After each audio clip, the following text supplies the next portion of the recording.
Alright, today I have a watch I've been wanting for a long time.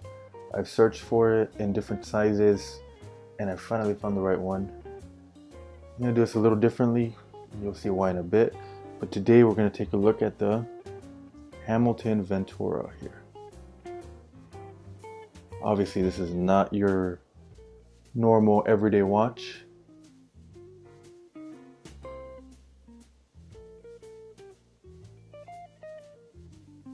But let's really quickly, like usual, take a look at the packaging. This is actually no different than any other Hamilton I've bought. Outer sleeve, top sleeve, and the inner box. Comes with the booklet. Now this is actually not wood, it looks like wood. At least I don't think it's wood. Now this does come on an actual bracelet. These models, there are different variations of it. Some come in strap, some come in model, some come in bracelet models. And I opted for the bracelet. Obviously I always tend to do that, I prefer to have the bracelet if I ever do want it. And it's one of these kinds. Now these are really cool, they're really easy to size. And I did want to kind of shine some light on the sizing mechanism of it. So these actually stretch out like this, and if you're able to look right there, right where my finger is, these have little grooves that you can actually just kind of pull them out with your hand. Makes it super easy while actually being pretty secure. I actually did size this already, and so you can kind of see the grooves right here. This goes into this. There it is. And it took me forever to kind of realize this. I didn't think you could size these. So I figured I'd mention this in case anybody does look at this video at any time looking for advice like I was. Very cool, very stretchy, very comfortable. But the reason I don't have it on the bracelet is simply it's just too shiny for me. So if you pair this with this watch, you just get this huge golden thing on your wrist. I don't know what else you call it. Just very shiny. I'm all about, funky watches. I'm all about kind of unorthodox watches, but this to me is a little bit too much. Though maybe at some point I will be able to pull that off.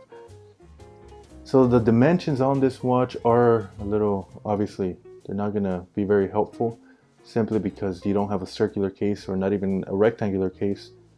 But like I said, I've actually been shopping for one of these for a long time, and this is obviously one of the modern watches. They're just simply too big for my taste, and I opted up to this, and it fit perfectly. And this is actually technically labeled as a woman's model. I'll put the actual number, it's a long string of letters and digits, in the description, but this is actually the woman's model. I believe this does come in a strap version, but I actually opted out for this. So the dimensions on this won't be very useful, but it is important to note that this does use a 17mm lug width, which is difficult. That means I don't have very many straps. I found this old strap here. It's not the best, but it'll do the trick at least for now. Now, one of the things I do like is the lugs right here. You can see how the straightness of it doesn't line up simply because of this edge here, this angular edge. It looks kind of ugly from the back like this, but up front you see nothing. Now the other thing I do love is, oh, it's a little dirty, sorry about that, I've been wearing this for quite a while, is the angular curvature to it. You can kind of see it even on the crystal there. It's really, really cool. And I'll throw it on the wrist right now, and we'll really see how it kind of hugs the wrist and it wears really, really comfortably.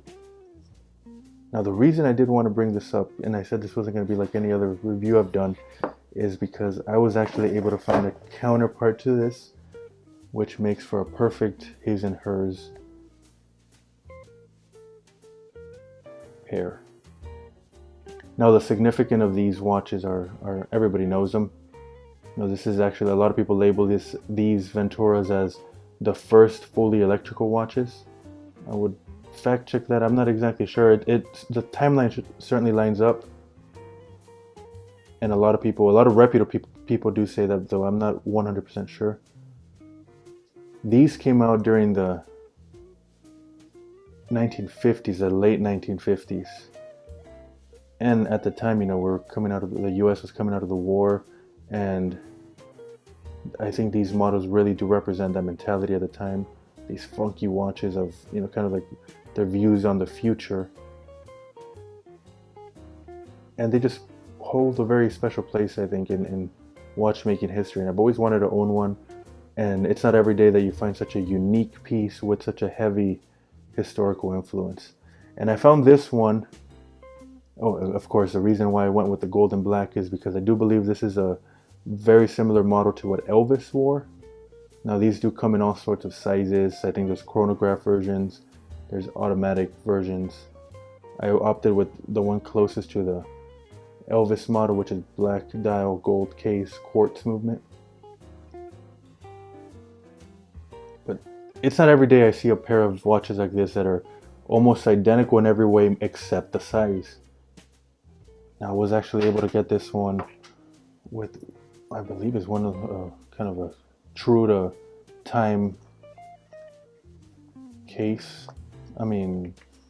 Packaging. So that's pretty cool. But this just makes for an awesome his and her pair. And it really is. It's kind of funny to see them next to each other just because they are so incredibly similar, except the size. Everything about it is similar.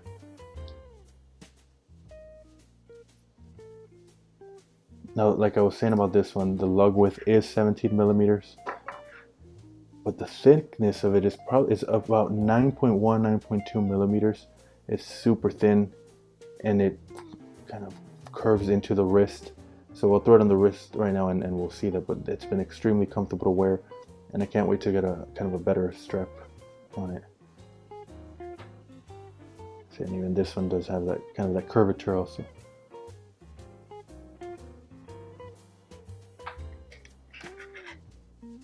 Now, I did bring out some popular models that everybody kind of knows about to show the size of it.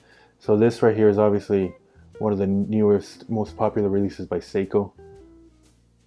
And this is listed at 40.5 millimeters. And side by side, you can see that it doesn't look that much bigger or smaller. So to me, it does work close to like a 40 millimeter watch. Now, these odd lugs here, they do add some length, but because they curve, you won't be able to notice them on the wrist, as we'll see right now. But even at that, it's quite a bit thinner. Obviously, it's a quartz watch. Just super cool that I was able to find one that actually has some half decent size, just because of the ones I have seen at authorized dealers of the Venturas. They're the automatic models that are enormous, absolutely enormous. But it does say something about the line. If you're looking to buy, maybe consider a woman's model, because this is a woman's model and it's wearing close to a 40 millimeter watch. Here it is next to the popular Speedmaster. Now, if you just take the dial itself, you can see that the Ventura is quite a bit smaller, and that's, to me, that's perfectly fine. These triangular watches, these asymmetrical watches, do wear a little bit differently, so we'll see right now. Again, quite a bit thinner.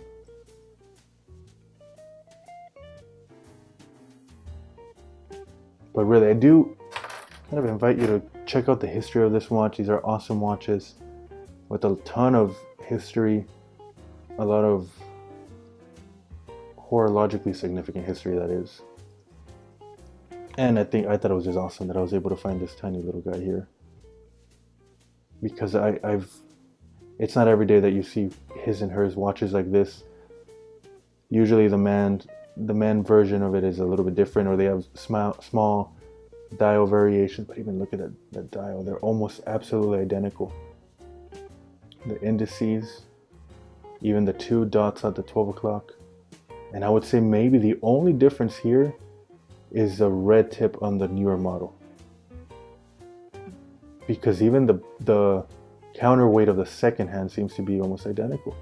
It's really cool to see this watch that's decades old compared to this newer one that's actually currently being sold by Hamilton.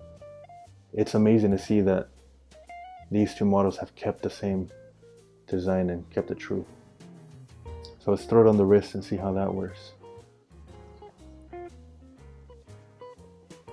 Like I was saying, on the wrist it does wear really comfortably. The curve of the case and the lugs does kind of hug the wrist and it kind of does disappear. Being a quartz watch, it's light and it's very thin, so it's just super comfortable to wear. Right now my only complaint is actually the strap, but that has nothing to do with the watch. You'll be seeing a lot of this one. This is everything I wanted to watch in the sense that it's small enough to wear comfortably, it's historically relevant, and it's just a funky, cool design. You'll be seeing a lot of this one.